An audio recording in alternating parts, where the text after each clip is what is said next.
Very good afternoon to one and all present here. The Finance and Investment Cell of Shri Ram College of Commerce welcomes you to today's session. We are honored to have amongst us our guest of honor, Mr. Mohandas Pai. Welcome, sir. Mr. Pai is currently the chairman of Aryan Capital, chairman of Manipal Global Education, an advisor to the board of Manipal Education and Medical Group, member of the board of Manipal University, and the Institute of Public Enterprises, a member of the boards of the National Stock Exchange of India and Havells India, governing council member of the Center for Advanced Financial Research and Learning promoted by the Reserve Bank of India, a member of the board of Ascendies Property Fund Trustee, the trustee manager of Ascendas India Trust, member of the Board of Governors of the National Investment and Infrastructure Fund, and chairman of the Regulatory and Financial Technology Committee of the Securities and Exchange Board of India. He was awarded the Padma Shri Award by the President of India in 2015.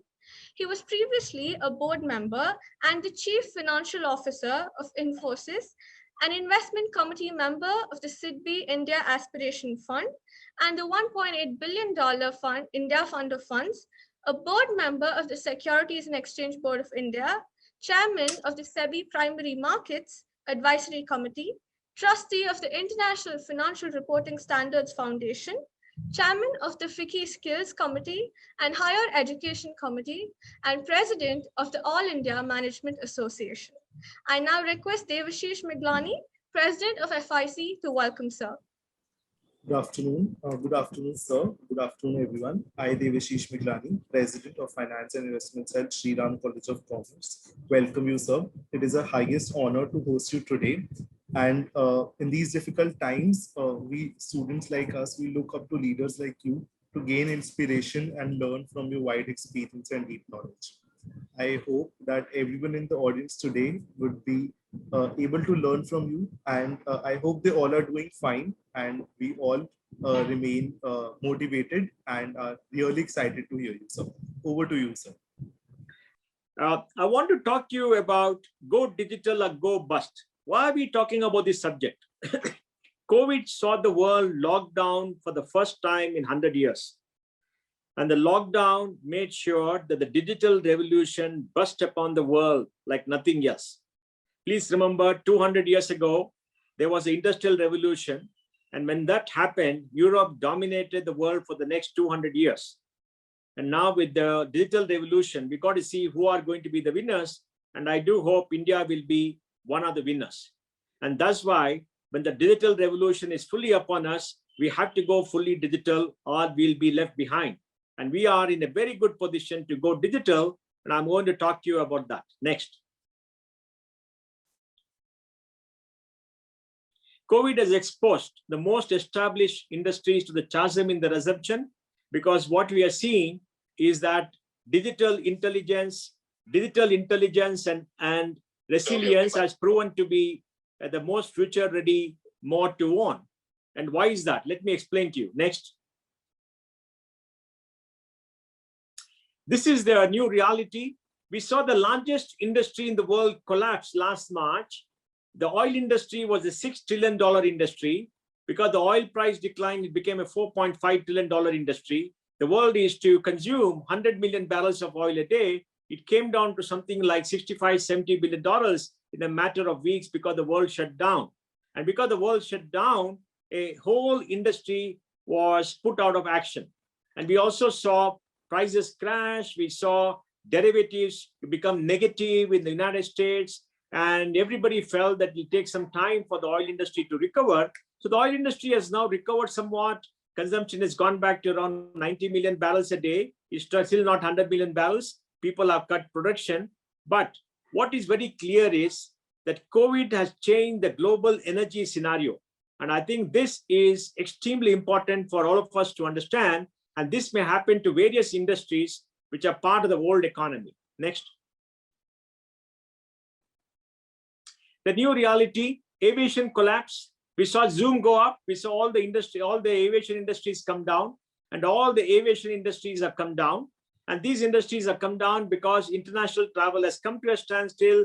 National travel has come almost to a standstill. It's come back in many countries. but not all countries are able to do that. It'll take many years for international travel to come back. And what we are seeing is an increase in Zoom. Everybody is on Zoom. People are not meeting each other. Right now, we are talking to each other from various cities. And in Delhi, we have a problem. In Bangalore, we have a problem. But people are interacting, people are working, and people have gone electronic with a vengeance. Next. This is the slide that you must see. Out of 7.83 billion people on the planet, there are 8 billion mobile connections because people have 2 or 3 sometimes. Internet users 4.66 and active social media is 4.5 right now. And if you look at this data, one thing is very clear.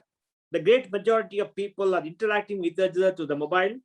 And we are seeing more and more people on the internet. We are seeing more and more people on active social media. And this 4.66 billion could be 80–85% of global GDP. So everything has changed. The world has gone digital with a vengeance and is there right upon us. Next. And India too, out of 1.39 billion people, we see very clearly 1.1 billion mobile connections, 900 million unique connections, 624 million internet users.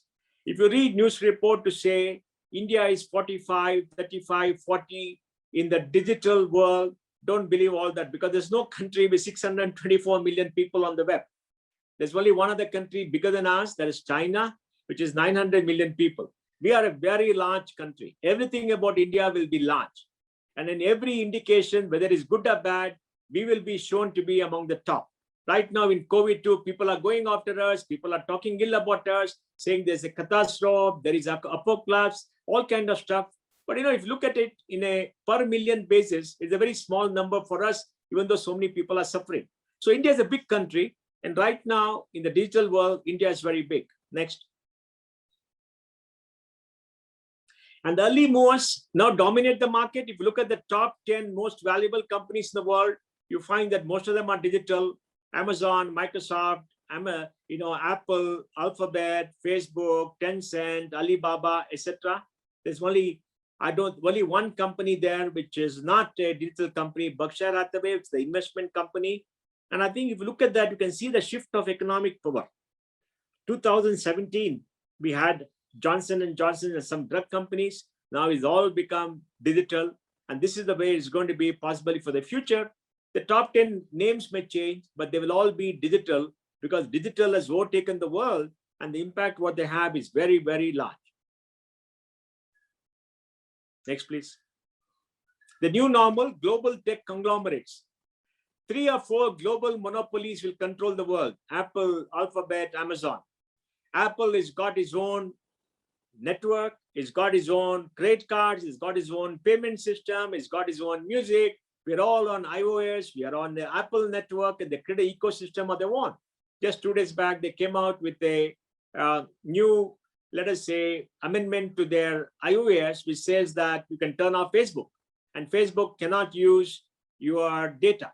That means they're giving you the right over your own data. And we got to see the impact it'll have on Facebook. Alphabet has got smart cars in the sense autonomous cars. It has got health devices. It runs maps. It runs search. It runs so many things. And they're creating their own internal system. And then if you look at Amazon, Amazon is in e-commerce. We know that. Amazon is in AWS, is in the cloud. And Amazon is in Alexa, personal assistant, digital assistant, etc. Now they're expanding to entertainment. They're expanding to many other areas. And why this company is doing it? Because they're growing very fast.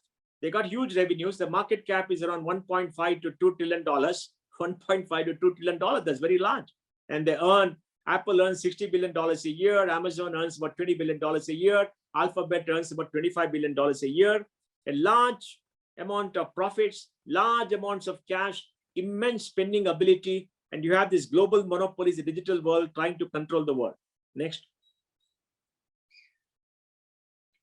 Now, AI forward business expansion monopolies. Now, we have read about monopolies. We read about Standard Oil in the oil industry. Then we read about AT&T in the telecom industry globally. I'm talking about global companies. Then we read about other companies which have got monopolies. In India, we had a monopoly prevention law. But these are digital global monopolies. And they're not classified yet as monopolies. because they're expansionist and because it's digital, what has happened is the whole world has become one single platform. You join the web, you're connected to billions of people. And you join a platform, you're connected to large numbers of people. So get on to Geo, you're connected to 425, 430 million people. So you're connected to a network, and the network gives you immense power. And the network can expand because the digital space is easy to expand. In the physical space, you need to have a place of interaction. You need to have a physical location. It takes time, and you have to build a supply chain. In the digital world, the supply chain is digital for digital goods, and you can interact and do so many things which earlier was not possible. Next. Tech-first monopolies benefited. Now, this is an important slide because when COVID happened, we saw the valuation of all these companies go up, the fangman, and it happened primarily because everybody saw that the digital world is expanding and the benefits are there tremendously. And I think it's important for all of us to understand that this is what has happened, and this is going to dominate the world right now. And they have immense power. They have more power than governments have. Twitter turned off the Twitter handle of President Trump in the US election. Facebook and Twitter said they're not going to publish his talk or his speeches, etc. They shut him off. In a democracy, if you shut off somebody through a primary means of communication, you've got immense power. And that's why governments all over the world are scrambling to come out with norms to protect citizens. Now, what happens to you or me if we are shut off from Twitter or shut off from Google, etc.? Our whole life is there. And that power is monopolistic power. And that power can be used to dominate our minds. So we got to be careful. And this is what has happened in the first flush of the digital revolution. Next. Monopolies are not encumbered by geographical boundaries. They're all global. So you can be in any country, you have a mobile connection, you can be on Facebook, you can be on Google, you can be on Amazon, right? So you don't require a physical location. That is the impact of a global platform. Next. So everything has become a piece of data now. You and I are data.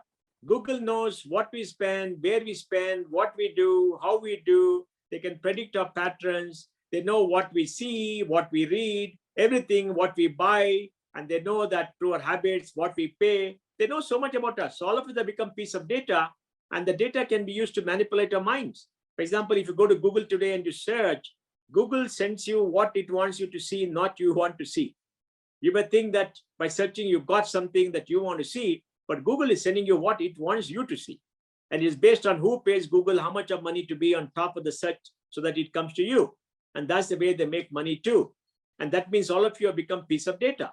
And the data belongs to them, doesn't belong to you. So whatever data that is there on Facebook or Google belongs to Google or Facebook, doesn't belong to you, because none of us read the agreement that we sign. They send you a big agreement, we just click and say we accept, and that's what happens. Next.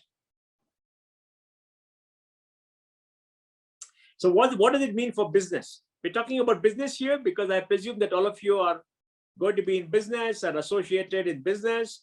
For example, today we can use technology for deep learning, for creating recommendation engines, predictive analysis, text mining. It can be used for machine learning systems, artificial intelligence, natural language processing, etc. So everything that is digital can be used through AI techniques to do many things which could not be done earlier, because every human being and everything in nature goes in patterns. And once you have an enormous amount of data, you can check up the patterns and then using the patterns, predict what is going to happen next. Next. Digitization helps short-term and long-term business impact. It makes you efficient because it cuts down the cost, allows you to expand, and it creates new business opportunities for you. So it has become a double weapon, double engine growth. Like some people are talking about the election in Bengal, the double engine growth. This is a double engine growth. Next. So what do industries do differently? Return on investment in technology by using digital technology has expanded, and the gap between the laggards who are not using digital technology and those who are is expanding. That means the differentiator in competitive intensity is very, very high for companies that use digital versus companies who are still not digital. Next. 2 years ago, enterprises spend 2.1 trillion. You can imagine the GDP of India is 2.9 trillion.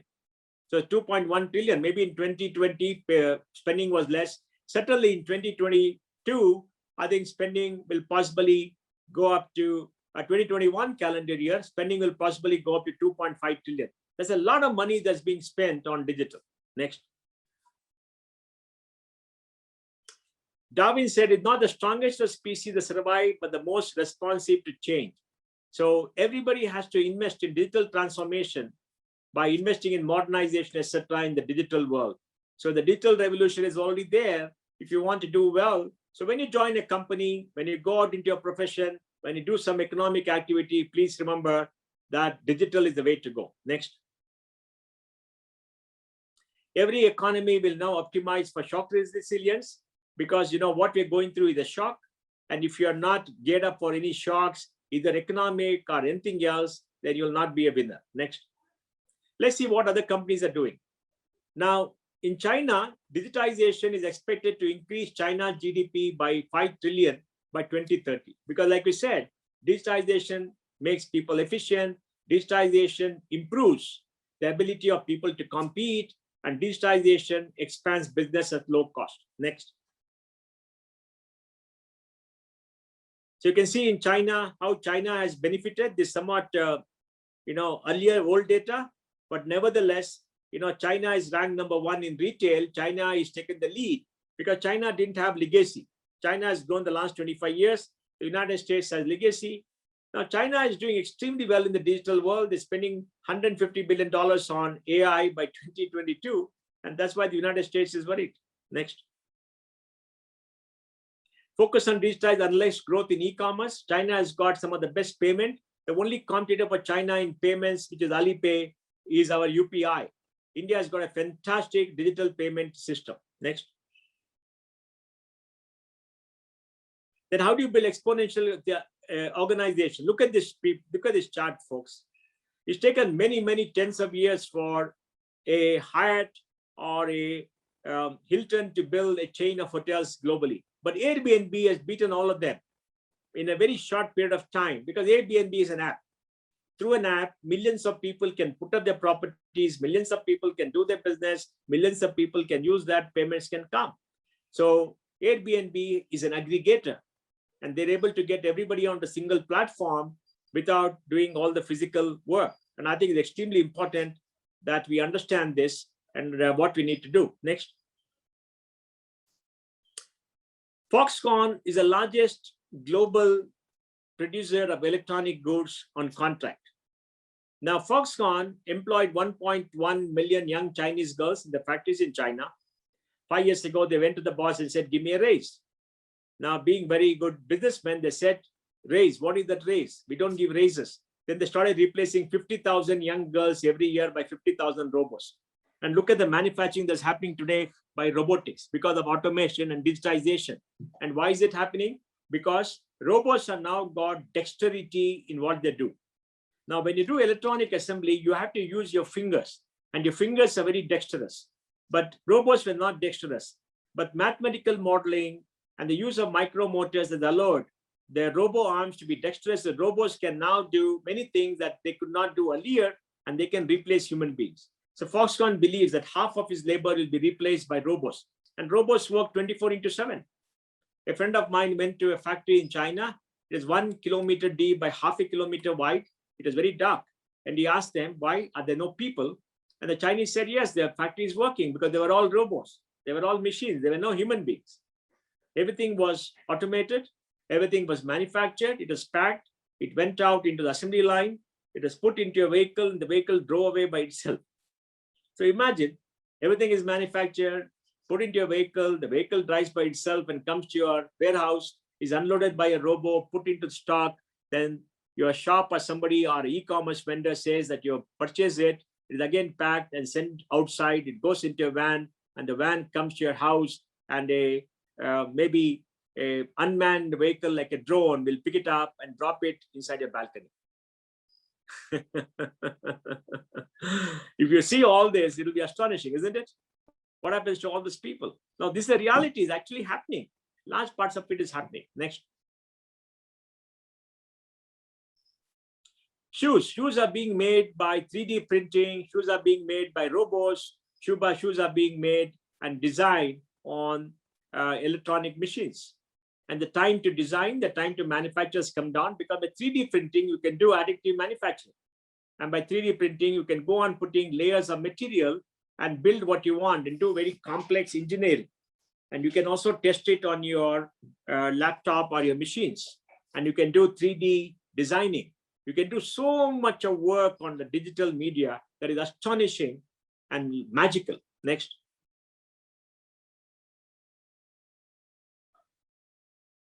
And now we're coming to the age of robots. Boston Dynamics has got a robot which can run, a cheetah which can run at 60, 70 kilometers, a robot which can do a backflip and land on his feet, a robot which you can pick up material, a robot which you can pull a cart, a robot which you can do electronic assembly, a robot which can box, and a robot which can do many things, because the machine can be trained.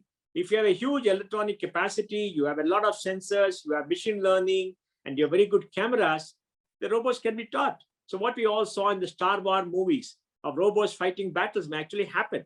Why should human beings go do things which may kill them? You can have the robots. And these things actually exist. All the things on the screen exist right now. They're expensive, they're not very common, but in the industry, robots have already come and robots are manufacturing. We go to a car manufacturing plant, most of the manufacturing is done by robots today automatically. Next. Space Now, this is a very special company which does geospatial discovery.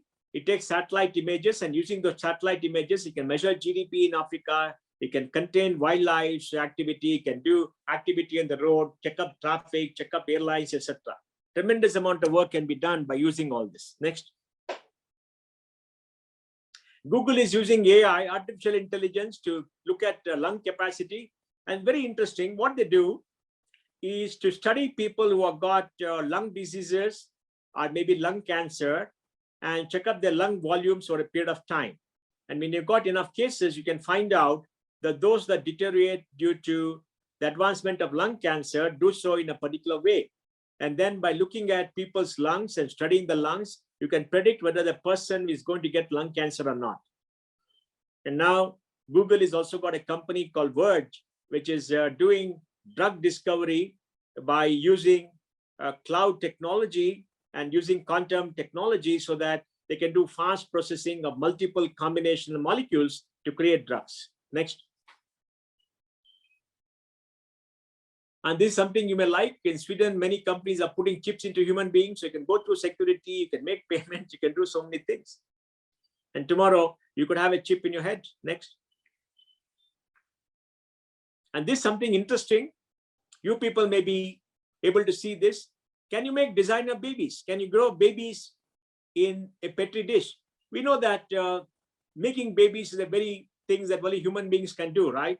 You need to do many things to have a baby, but can you make a baby in a petri dish? And the challenge is that when you're born, you are a set of DNA, and how you grow depends upon your environment and depends upon your DNA makeup. Now, can parents choose the DNA of the child? Can they make sure the DNA gives superior intelligence, superior physical attributes, etc.? That's been the big thing that people have wanted. In fact, the old story about George Bernard Shaw and Anna Pavlova. Anna Pavlova was a famous ballet dancer, and George Bernard Shaw, being what he is, told Anna Pavlova when she told him that, George, what happens if you have a baby with your brains and my beauty? And George turned around and said, what happens if it has your brains and my beauty? But using CRISPR technology, you can manipulate DNA and change DNA. And once you can change DNA, you can change the DNA in the baby in the womb, or you can maybe grow DNA in the petri dish. Maybe that will happen. They're grown lamb, sheep wombs in the petri dish. They're able to do so many things, and people believe that babies have been created using CRISPR technology. We change DNA in China, but this is a very ethical issue. We don't want this to happen because there are too many issues that are very, very dangerous, and we don't want technology to play God in our lives. Next. Neuralink is the brain-machine interface, and this is a very, very big area of research.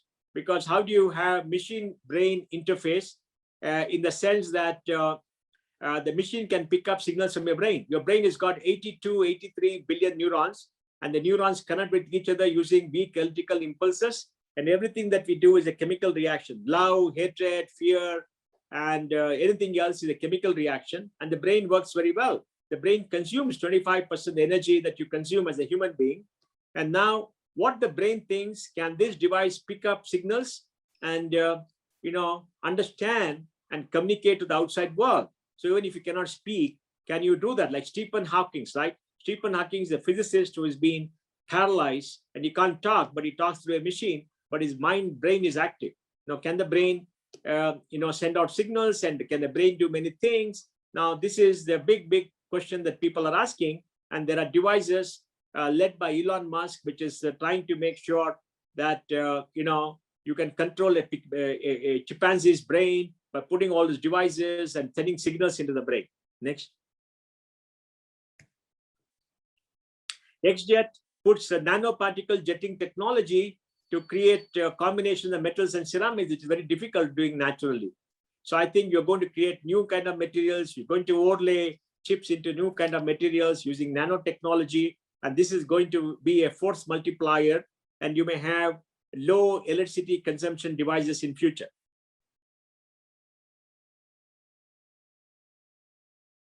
A neurosilica hybrid chip which can smell. Can a chip smell? Now this chip can smell. And if we can smell using this chip technology by looking at phenomes and trying to make sure the phenomes can be deciphered, it means that for military application, you can use drones to smell out buried explosive devices. You can check out human beings. You can do so many things, right? And we never thought machines can smell, but using technology, a chip can smell. Grey Orange in India is a robotic company. I think it's in Delhi and Bangalore, which is using robots for warehouse management, using precise mathematical algorithms. Next. Raytheon is building eco-skeleton suits. That means how do you make a human being more powerful? Give him an eco-skeleton suit, and that can allow the human being to lift much more, 5 times his weight, can do many things, and can really amplify, amplify strength, climb up many areas, so many things that it makes the human being more powerful. Zenda is a smart sensor to measure improved driving behavior, so that, when you have autonomous cars, you can use a mobile phone to do many things that you could not do today. Next. Descartes Labs is a machine-learned data refinery for predictive intelligence or geospatial data. Geospatial data is the data that you get by using LiDAR. Now, what you can do is you can run a drone over an area and find out through LiDAR or radar, land-based radar, what is inside the ground. They've been able to find out buried new cities in the Amazon rainforest. Hopefully, if they run over India, we can find out many of our old cities like Dwarka, which are now been buried or lost, do they actually exist? So if we send them over a particular area, you can find out what is in the ground and go to the particular area and they dig and find out. So much of history can be rewritten much better. Next. Houndify allows integration of voice and conversational AI. How do you make machines respond? Can you talk to a machine? Can the machine talk back to you? Can you have a conversation? Today, we all have to type out a message. We have to click a button and do so many things. Why can't we talk to a machine? The machine understands us and comes back to us. And Houndify kind of apps are able to do that using natural language processing. The challenge is everybody's got a different accent. Everybody speaks differently. And how does the machine recognize your accent? Now, that can be done by training the machine. Next. Airbnb uses neural networks. Now, neural networks are dense networks of information to find out how people behave, and seeing where people go, how people behave, you can then say with a great degree of certainty that certain people or a large number of people want to stay in a particular area, they go to a particular area, and their area of operation is so and so. By doing that, you can create a dense network of residences which are close to where people go. Next. India is doing well in this. We are the 3rd largest ecosystem with 55,000 startups and $200 billion of value created so far. And I think India is going to be very big in the digital world. Next.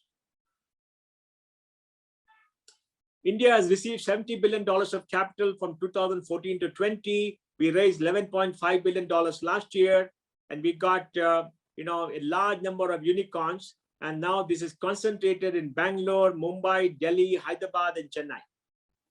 Next. Now India has got about 12 new unicorns in 4 months, 53 unicorns. And you can see these unicorns. Unicorns is a company which is worth $1 billion, and they raise money. We probably will get another 10 unicorns by the end of the year. And this is a huge, huge trend. This year is going to be a great year for digital India. Next. India has 56 unicorns. I think when I started as 53, now it's 56. We'll probably have 130 plus unicorns in India by 2025. And India has got a large number of unicorns. So you can see here the kind of companies that come up. Go back 5 years, most of them didn't exist. Next. The new normal Indian tech. We are seeing in COVID how, the Indian tech was coming up, and we can see the increase in unique visitors in the last 3 years for all these companies. Next.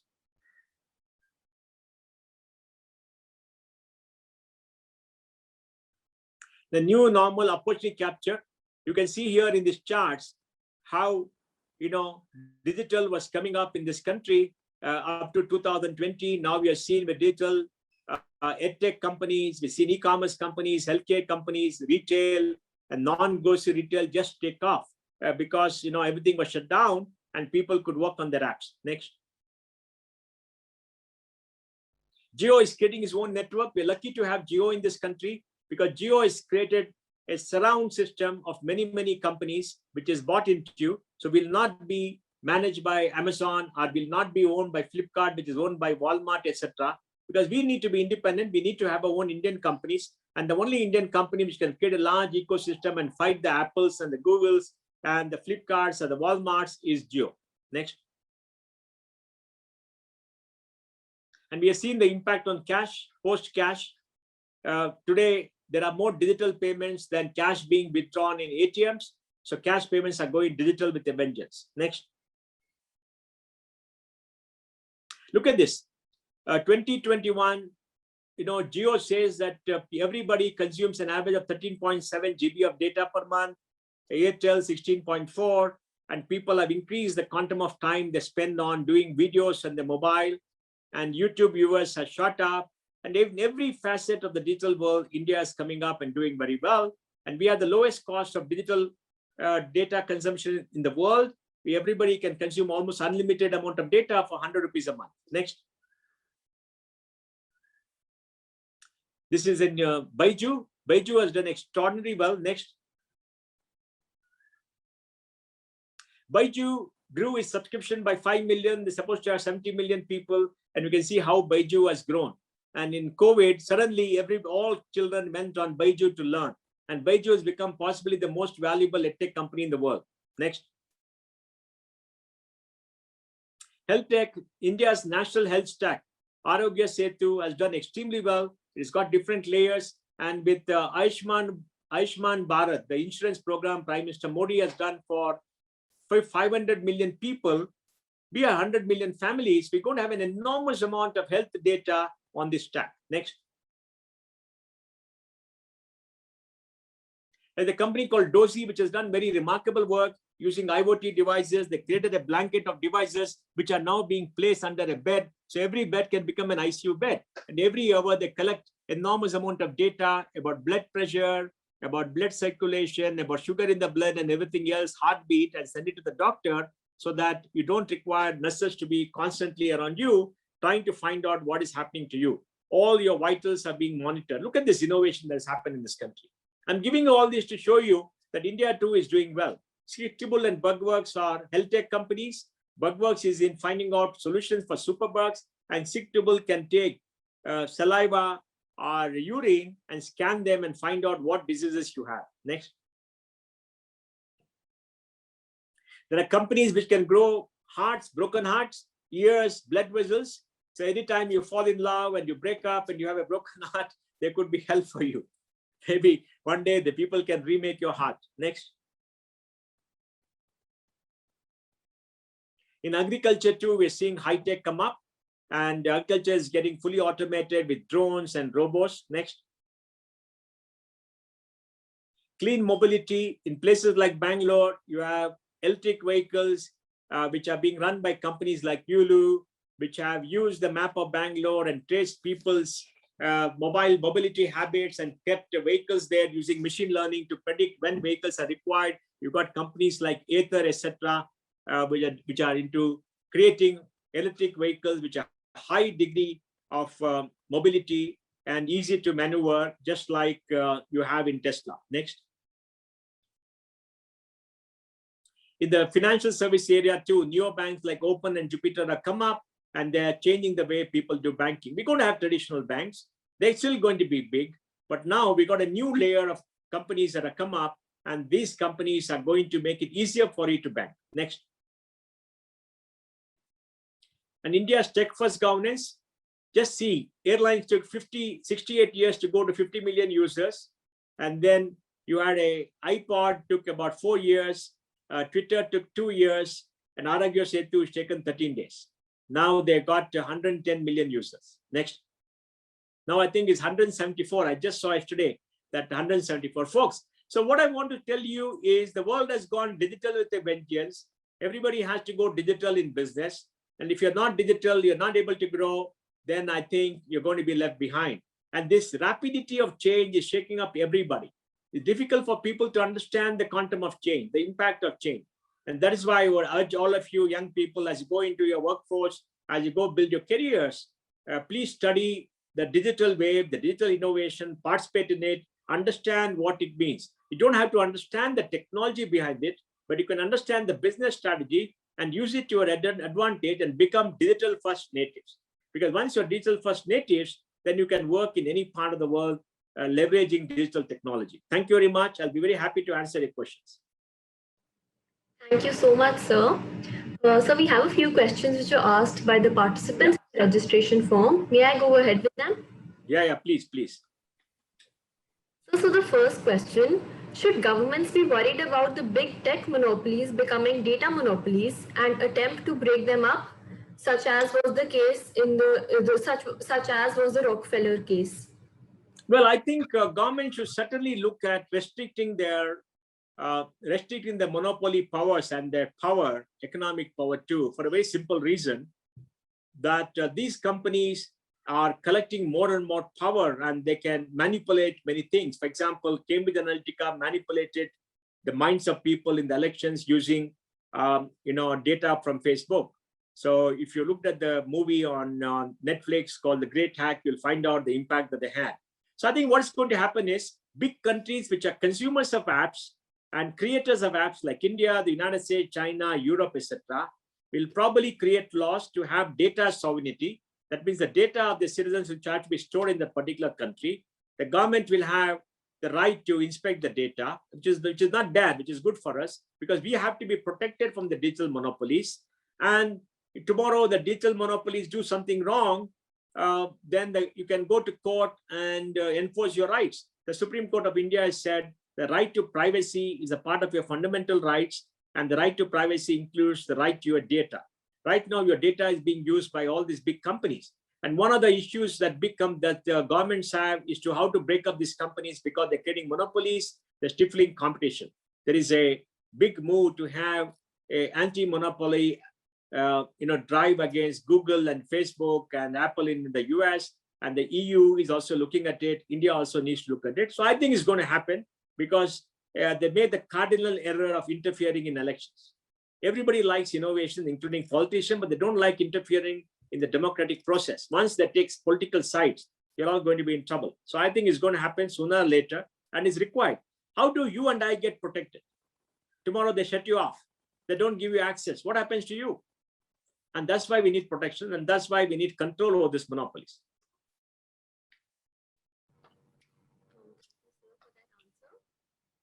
So the next question, is India doing the right thing by planning to ban private digital currency and launch an official digital currency? Look, all countries will want fiat money at the right to the currency because the sovereign right. Now, you cannot allow a overseas entity which nobody knows who owns it to give a currency which appreciates because of shortages and which can be used for payments. Because please remember, 99.99% of humanity are not sophisticated enough to understand what a cryptocurrency is. So I think India is right in banning the use of cryptocurrency for payments in this country, but India has not banned the use of cryptocurrency as an asset class. Asset class means an investment class. You can't buy it in India. Maybe you can buy it in India, but that's difficult because it's all in dollars.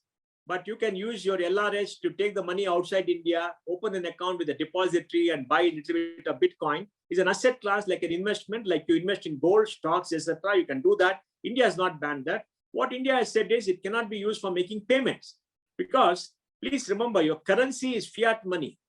And money, what is money? Money is a unit of measurement. Money is a unit of payment. Money is legal tender. And money is a unit of exchange and a unit of accounting, right? That's the definition of money.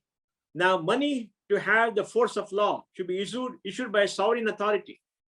Money cannot be used by any authority outside a particular country. Tomorrow they disappear. What happens to you? So we need protection. And that's why the government is right in banning it for making payments. But I think government has to look at creating a digital currency of its own. China is getting a digital renminbi. And the United States is trying to create a digital dollar. The euro may be digital.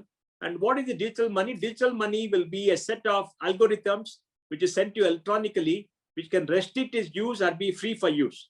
But it can be tracked and it can be seen by the sovereign who has issued that. Because ultimately the money belongs to the sovereign. You only use it to make payments or to exchange goods and services. So I think it's a very complex issue, but India has been right. How long do you think will it take for India to switch from EVMs to blockchain-based e-voting? What is that? I'll repeat the question. How long will it take for India to switch from EVMs to blockchain-based e-voting, electronic voting? You know, electronic voting has got a set of issues which you must understand. Today, the most important thing is identification. How do you identify yourself as the person you claim to be? So you go to your voting booth and you show your Aadhaar card or something else. There is a voting sheet and your photograph is there. They can match it and they can ask you to vote. The voting is electronic, so the paper ballot system is gone. Now the next system could be you could vote from the safety of your house. But then how do you make sure that you're not intimidated? Nobody is sitting with a gun on your head asking you to vote in every house. How do you make sure that you are who you are? So we have to have that kind of technology using Aadhaar authentication technology, which can enable it to do that.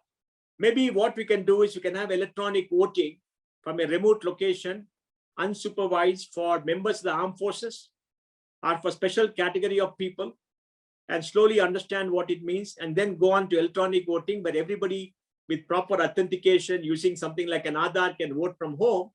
Now that will be something. So I think part of it may come in the next maybe 5 to 10 years because we have to get public confidence. Even now, many political parties are saying EVMs are not right.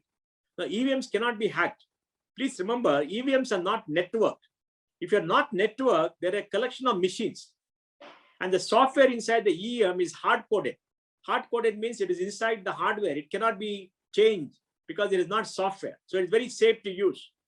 And it's very, very safe. Even then, political parties are saying, no, we want to go back to the paper ballot, etc., for whatever political reasons. Because when you have a paper ballot, you can capture the booth, you can do many wrong things. Here, you can't do all that.